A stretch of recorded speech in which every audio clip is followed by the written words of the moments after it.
SPSH ہے کہ تم کے حق انصاف ملے.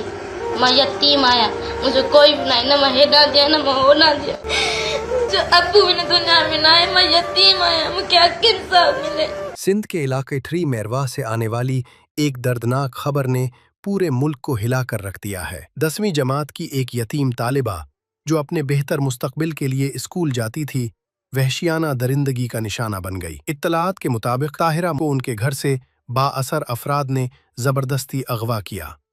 2 دن تک حبس بیجا میں رکھ کر ان پر بدترین تشدد کیا گیا اور پھر تیسرے دن ملزمان انہیں بے ہوشی کی حالت میں ان کے گھر کے قریب ایک نجی اسکول کے پاس پھینک کر فرار ہو گئے. لیکن طاہرہ نے خاموش رہنے کے بجائے ظلم کے خلاف آواز اٹھائی. ہوش میں آتے ہی اس نے ہمت کا مظاہرہ کرتے ہوئے ملزمان رابیل, حق نواز, اسحاق اور غفار جوگی کے نام سامنے لائے.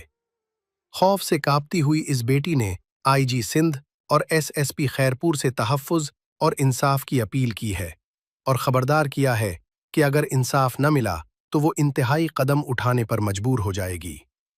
عوام کا غصہ اب سوشل میڈیا سے نکل کر سڑکوں پر آ رہا ہے. سندھ میں اکثر با اثر لوگ قانون کی گرفت سے بچ جاتے ہیں اور غریب انصاف کا انتظار کرتا رہ جاتا ہے. اب یہ سلسلہ بند ہونا چاہیے. ہم مطالبہ کرتے ہیں کہ بغیر کسی سیاسی دباؤ کے فوری اور شفاف تحقیقات کی جائیں اور ملزمان کو سلاخوں کے پیچھے بھیجا جائے. طاہرہ ملک کی آواز بنے. اس ویڈیو کو شیئر کریں اور انصاف کا حصہ بنیں.